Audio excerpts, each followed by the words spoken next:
రైతులు ఎదుర్కొంటున్న పలు సమస్యలను పరిష్కరించాలని డిమాండ్ చేస్తూ ఖమ్మం జిల్లా వ్యాప్తంగా కాంగ్రెస్ పార్టీ ఆందోళన కార్యక్రమాలు చేపట్టింది. జిల్లా కేంద్రంలోని ఆ పార్టీ కార్యాలయం నుండి ఆర్డీఓ కార్యాలయం వరకు కాంగ్రెస్ నాయకులు రైతులతో కలిసి ర్యాలీ చేశారు. అనంతరం ధర్నా చేసి తమ నిరసన తెలిపారు. రైతు రుణమాఫీ చేస్తామన్న టీఆర్ఎస్ ప్రభుత్వం ఎందుకు చేయలేదని ప్రశ్నించారు. పోడు భూముల సమస్యలను పరిష్కరించకపోవడంతో అధికారులు ఆదివాసీల మధ్య గొడవలు జరిగి హత్యలకు దారితీస్తున్నాయని కాంగ్రెస్ నేతలు ఆందోళన వ్యక్తం చేశారు. మరోవైపు రైతులు పండించిన పంటలకు గిట్టుబాటు ధరలు కల్పించాలని డిమాండ్ చేశారు.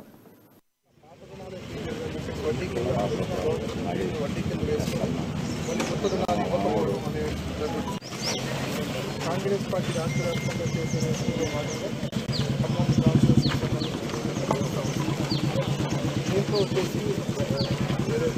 రైతుల సమస్యల పట్ల పోరాటం కాంగ్రెస్ పార్టీ చేస్తా ఉందో దాంట్లో భాగంగా ప్రతి మండల హెడ్ క్వార్టర్ లో మండల రెవెన్యూ అధికారికి రిప్రజెంటేషన్స్ ఇవ్వడం జరిగింది. ఈ నెల 24వ తారీఖున ఈ రోజు వచ్చేసి కాన్స్టిట్యున్సీ వైజ్ గా తెలంగాణ రాష్ట్రంలోని ప్రతి కాన్స్టిట్యున్సీలో ఇవాళ ఖమ్మం కాన్స్టిట్యున్సీకి సంబంధించి స్థానిక రెవెన్యూ డివిజనల్ అధికారి ఆర్డీఓ ఆఫీస్ యందు రిప్రజెంటేషన్ ఇవ్వడం జరుగుతా ఉంది. ఏదైతే రైతు రుణమాఫీ ఇప్పటి వరకు చేయకుండా కొంచెం రుణమాఫీ చేయడం వల్ల ఈ వడ్డీలకే సరిపడి మళ్ళీ తిరిగి రుణం ఇవ్వని సందర్భాలు మనం బ్యాంకుల్లో చూస్తాం.